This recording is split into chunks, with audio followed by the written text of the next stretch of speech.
When Jake Matthews woke up to flashing police lights outside his window, he never expected the charge would be trespassing on his own property.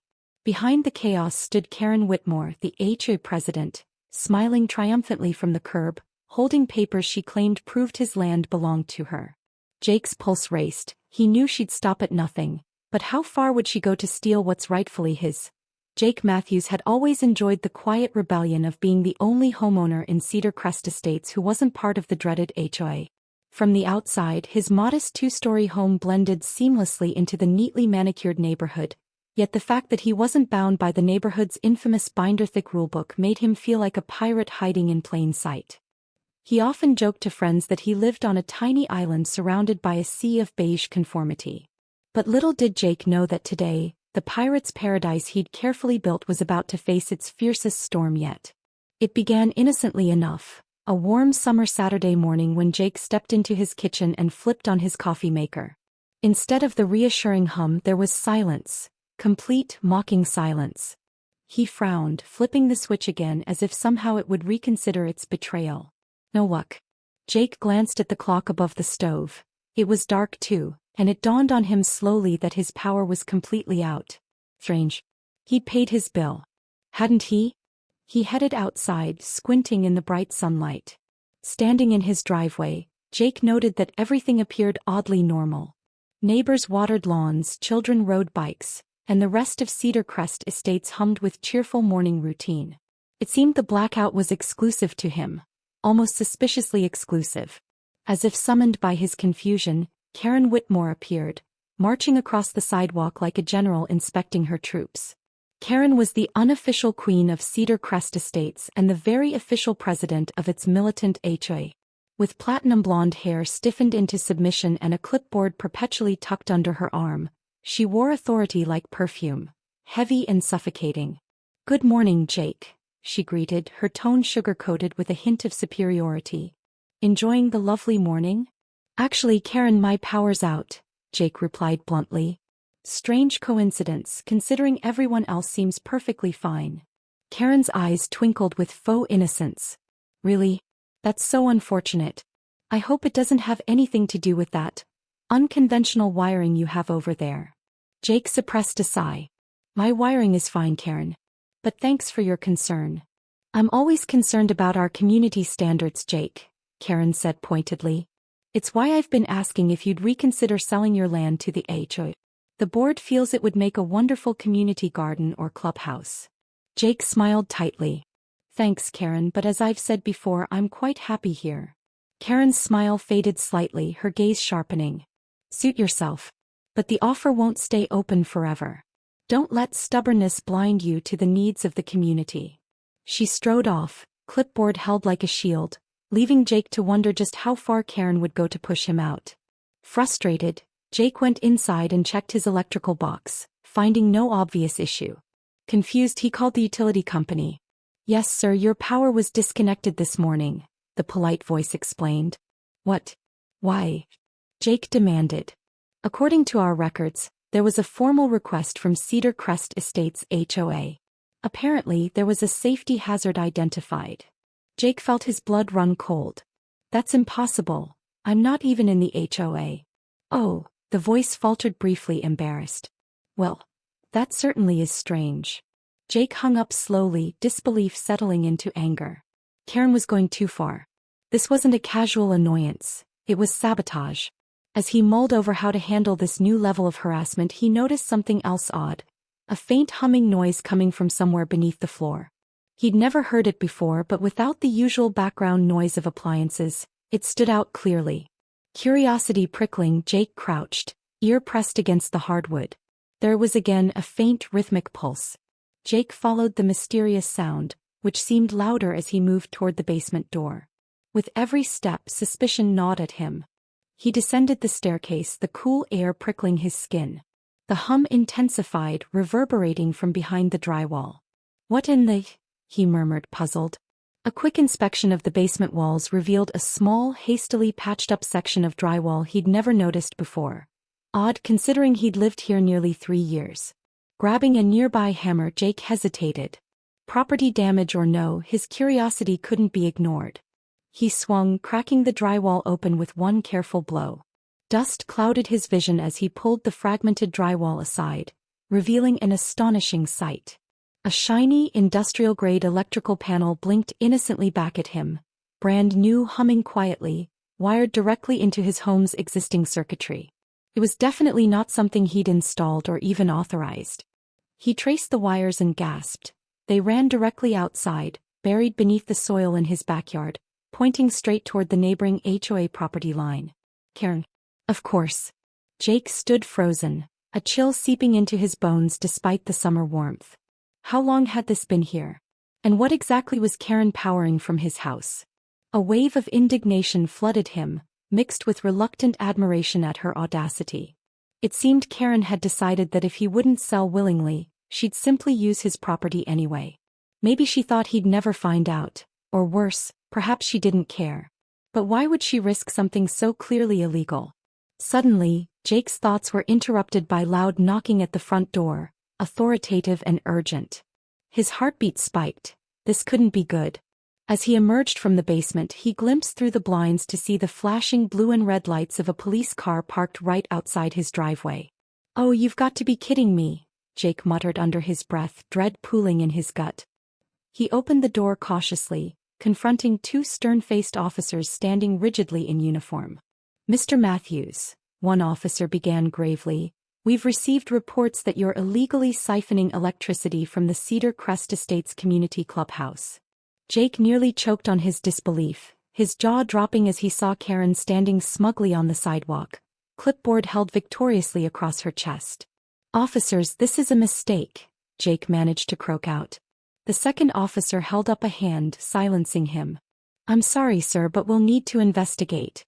We have a warrant to search your premises." Karen's triumphant expression turned into a polite but sinister smile as Jake stepped aside helplessly, inviting the officers into the home he'd fought so hard to keep free from her grasp. She'd declared war, and Jake knew one thing for sure. He wasn't going to surrender quietly. Jake stood rigidly in his living room, watching helplessly as the two officers meticulously moved through his house, searching for evidence he knew didn't exist. His gaze shifted toward the window, where Karen hovered like a vulture, clipboard clutched against her chest. She was clearly relishing every moment of his humiliation. "You won't find anything," Jake insisted, trying to suppress his frustration. "I'm not stealing electricity, she is. I found the illegal wiring downstairs just moments before you arrived." Officer Reynolds, an older man with a perpetual look of mild annoyance, paused.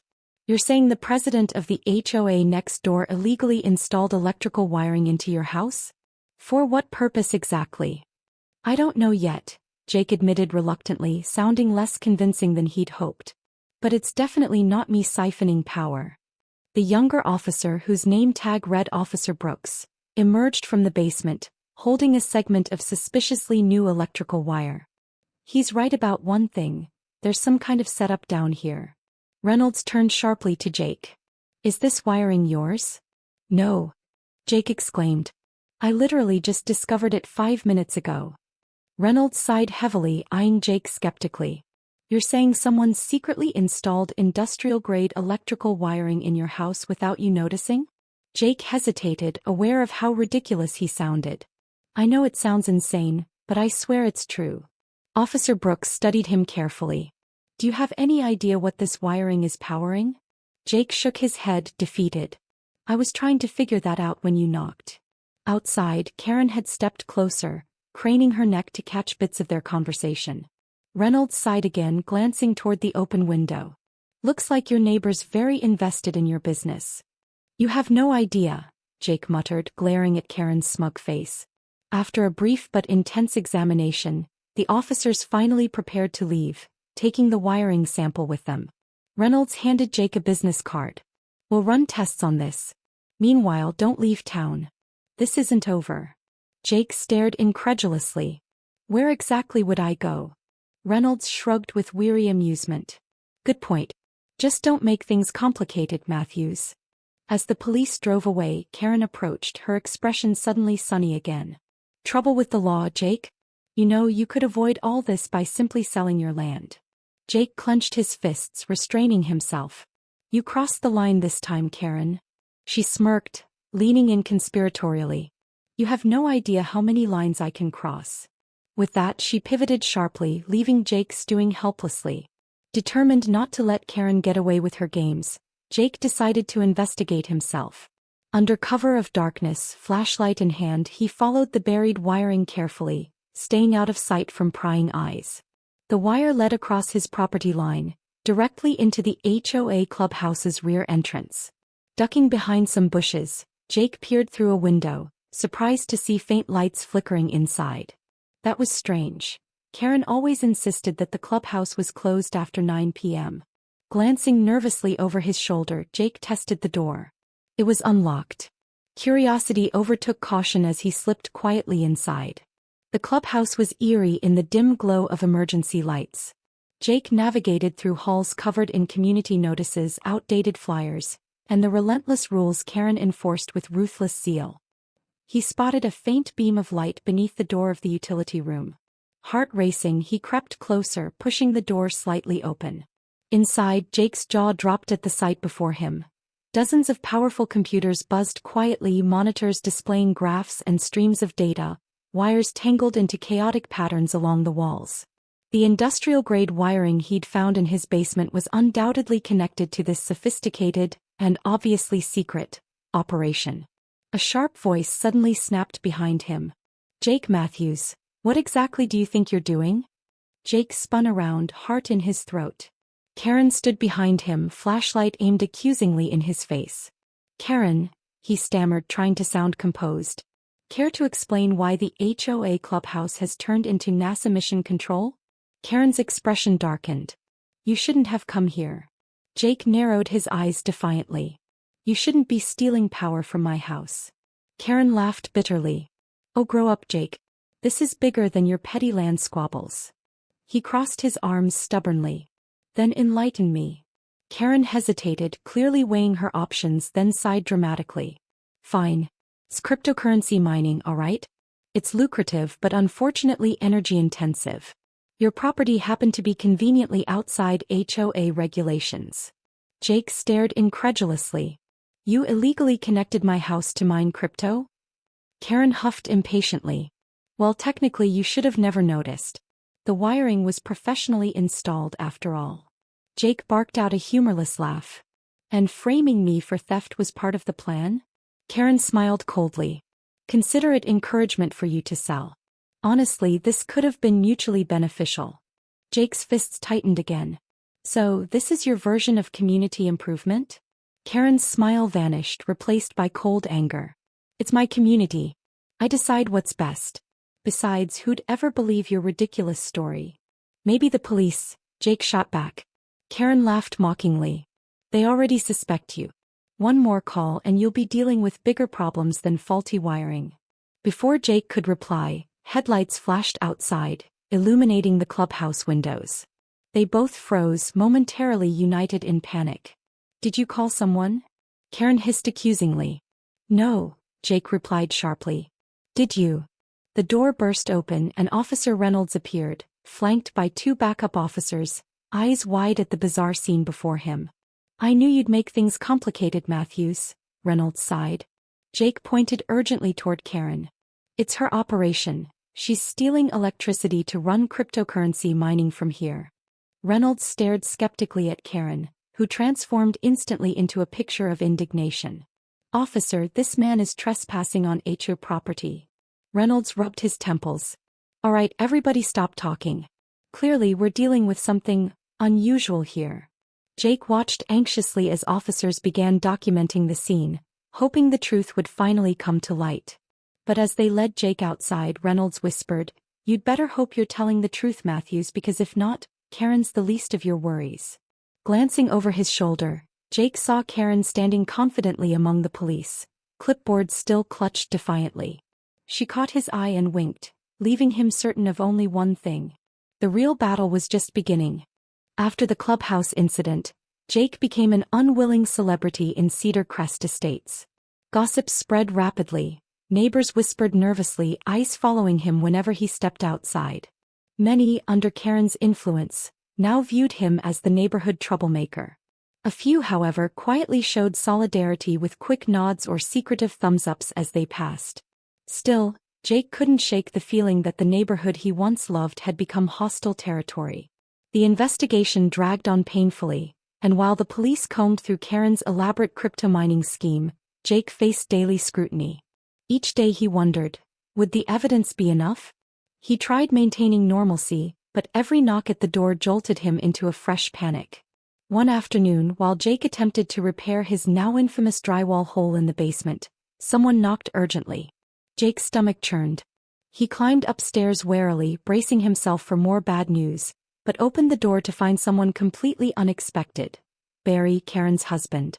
Barry, typically overshadowed by his domineering wife, always seemed to shrink behind her shadow, silent and perpetually apologetic. "Barry?" Jake asked skeptically, half expecting a new ambush. "Is Karen planning another stunt?" Barry quickly raised his hands defensively, glancing around nervously. "Jake, please just hear me out. I'm not here on Karen's behalf. Quite the opposite." Surprised, Jake stepped aside, allowing Barry to shuffle into the foyer like a timid mouse. Once inside, Barry took a deep breath, anxiety written clearly on his face. "Look, Karen's obsession with this neighborhood and especially your land, it's gone too far." Jake eyed him warily. "No kidding." Barry sighed heavily. "You don't understand. She's prepared to do something drastic. She's already talking to the city council, fabricating claims that your property was improperly zoned years ago. If she succeeds, your land could be condemned, forcing you out legally." Jake's blood froze. "Condemned? But the police are onto her crypto operation. Won't that stop her?" Barry shook his head nervously. "Jake, you underestimate Karen. She's pulling every string she has. She's already convinced half the HOA that the mining setup was your idea, and she's bribed others to back her claims. Unless you get ahead of her, she'll win." Jake rubbed his temples, a headache throbbing relentlessly. "Barry, why are you telling me this? Why help me?" Barry's shoulders slumped sadly. "Because Karen's destroying herself and everyone else in this insane vendetta. Maybe helping you finally puts an end to it." Jake stared hard at Barry, considering his options. Finally, he nodded decisively. "All right. What do you suggest we do?" Barry hesitated briefly, then smiled weakly. "Expose Karen publicly at the upcoming HOA meeting. Present your evidence there. With all eyes on her, she can't cover it up." Jake grimaced. The thought of confronting Karen in front of the whole community was daunting, but Barry was right. Public exposure might be his only weapon left. In the following days, Jake gathered evidence meticulously: photos of wiring, police reports, utility bills proving his innocence, and recorded statements from the police investigation. Meanwhile, Karen's moves escalated. False city zoning notices mysteriously appeared in his mailbox. Anonymous calls threatened legal action, and someone spray-painted "Sell Now" across his driveway. Determined more than ever, Jake prepared himself mentally. Finally, the day of the HOA meeting arrived. The clubhouse, now infamous itself, was filled beyond capacity. Neighbors eager for the spectacle, anxious whispers filling the tense silence. Jake entered confidently, Barry at his side, clutching a folder thick with documents. Karen sat prominently at the head table, clipboard poised like a weapon, eyes gleaming with arrogant anticipation. The meeting began predictably enough, with Karen reciting minor grievances: garden fences out of regulation height, complaints about lawn ornaments, but soon it was Jake's turn. Karen cleared her throat dramatically. "Next is Mr. Matthews, who would apparently like to address certain allegations concerning himself," she announced mockingly. "Please, Jake, enlighten us." Jake stood up, steadying himself as dozens of eyes stared back, some skeptical, others openly hostile. He cleared his throat, his voice stronger than he felt inside. "Thank you, Karen. Actually, I'm here to address allegations concerning you." Gasps murmured through the crowd. Karen's smug expression faltered just slightly. Jake continued clearly, holding up documents one by one. "Karen illegally connected electrical wiring from my property into this clubhouse. She used my electricity to run an unauthorized cryptocurrency mining operation. Something I have proof of, confirmed by police investigation." The room erupted into confused murmurs and shocked whispers. Karen stood abruptly, face flushed with indignation. This is absurd. You broke into HOA property and planted that evidence yourself. Barry suddenly stepped forward, surprising everyone. He's telling the truth, Karen, and you know it. You told me yourself, multiple times, that Jake's property was yours by right. I stayed quiet too long, but I won't anymore. Karen turned pale, disbelief etched onto her face. Barry. Jake seized the momentum, voice rising passionately. This woman has manipulated this entire neighborhood for her own personal profit. When I refused to sell my land, she retaliated, lied to the police, and even tried to frame me. The crowd buzzed wildly, tension thickening. Karen desperately scanned faces for support, but even her closest allies appeared shaken. Suddenly, Officer Reynolds, who'd quietly entered during the commotion, stepped forward authoritatively. Ms. Whitmore, after reviewing all evidence, the department finds significant cause to charge you with trespassing, theft of utilities, and filing false reports.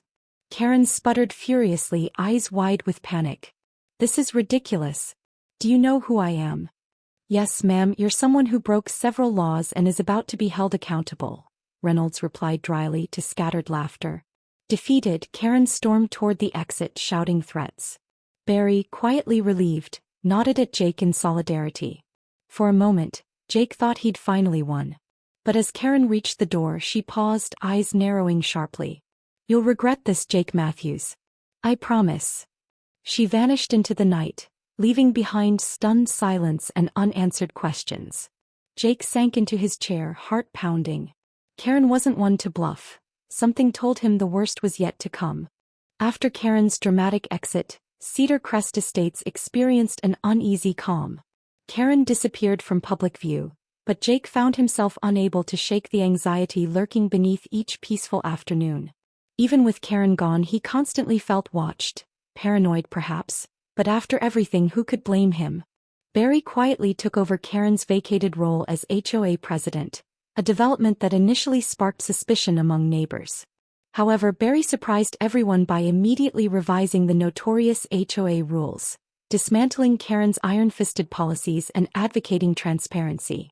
Jake found himself cautiously optimistic, even sharing an occasional friendly wave with Barry, though neither felt fully comfortable yet. Life settled into something resembling normality. Jake, determined to reclaim his space and pride, hosted a neighborhood barbecue, an ironic celebration titled, The End of Tyranny Cookout. He even hung a humorous banner reading "No Karens Allowed" prominently at the front gate, earning laughter and relieved nods from neighbors now freed from Karen's oppressive regime. But beneath the surface calm, Jake's anxiety lingered. Karen's final threat echoed ominously in his memory, keeping him on edge.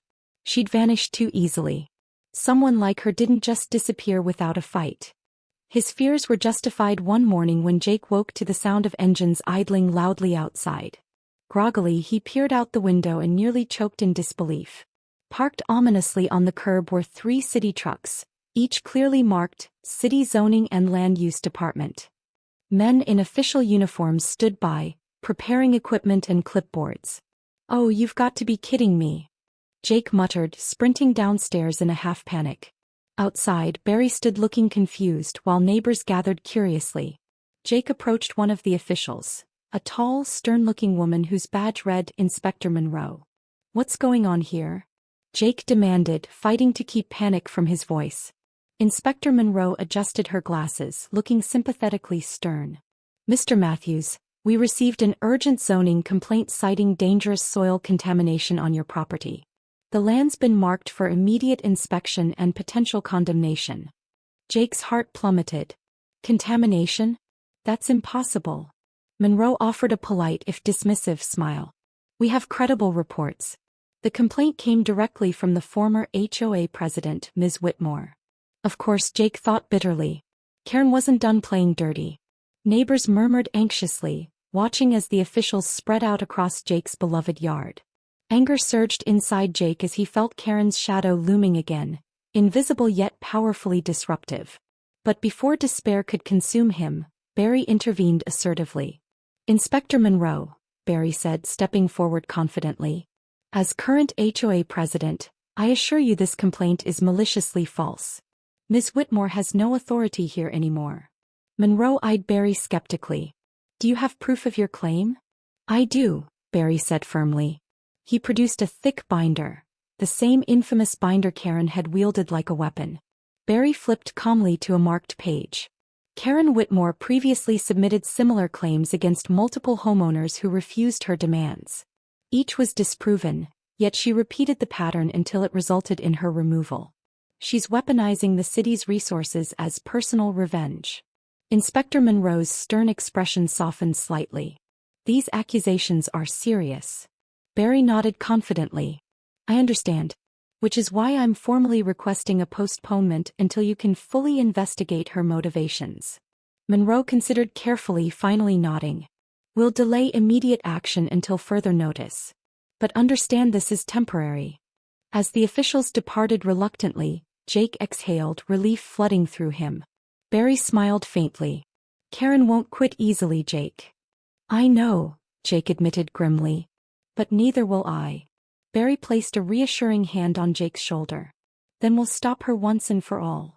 Driven by newfound solidarity, Jake and Barry quickly unraveled Karen's latest scheme.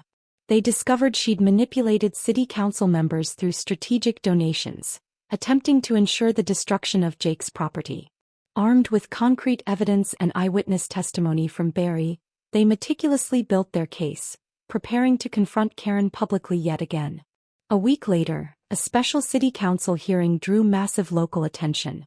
Karen appeared confidently, polished as ever, calmly spinning lies about Jake's land endangering public health. When she finished, the mayor turned toward Jake, who took the podium, voice unwavering.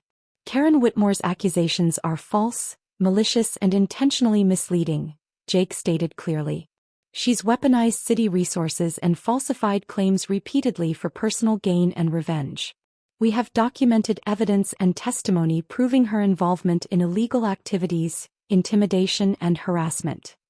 Barry stood, publicly corroborating Jake's statements.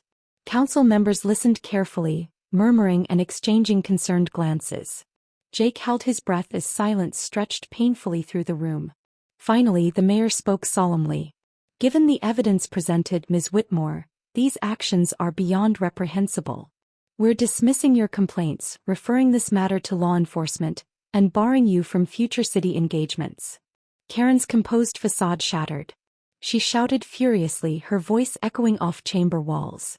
You can't do this. This is my community. The mayor raised his hand firmly. No, Ms. Whitmore. Communities are built on respect, not control. Karen, finally defeated, stormed out angrily, silenced at last. Barry gave Jake a satisfied nod as the council officially declared Jake's land safe, permanently free from HOA interference. Weeks later, Cedar Crest Estates truly transformed. Barry's new HOA encouraged community rather than control. Jake, finally at ease, became a reluctant local hero. Yet he never forgot the lesson Karen taught him. Entitlement could poison even the quietest neighborhoods, but resilience, and perhaps humor, could always defeat it. Late one evening, Jake lounged comfortably on his porch, sipping a cold drink, surveying his land with pride. Barry joined him, holding 2 bottles of beer, offering one with a shy grin. Think Karen will ever return? Barry asked thoughtfully. Jake laughed softly, raising his drink in a playful toast. If she does, we'll handle it. Though preferably without the city inspectors next time. Barry chuckled warmly. Amen to that. As stars glittered calmly overhead, the 2 men sat quietly, finally free from Karen's shadow, savoring peace that had felt impossible for far too long. In Cedar Crest Estates, Jake had won more than just his land. He'd reclaimed something far greater. His freedom.